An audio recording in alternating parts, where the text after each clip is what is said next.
You are looking at Julian's pronunciation guide, where we look at how to pronounce better some of the most mispronounced words in the world, like this other curious word. But how do you say what you're looking for today?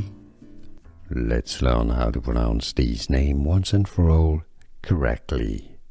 If you're here for how to pronounce Dalton's name, we've got another video that it's dedicated to how to say his name specifically coming up at the end of the video, so stay tuned just a few seconds. In German, however, this name is pronounced as Knecht. Knecht. Now, in English, let's find out the pronunciation.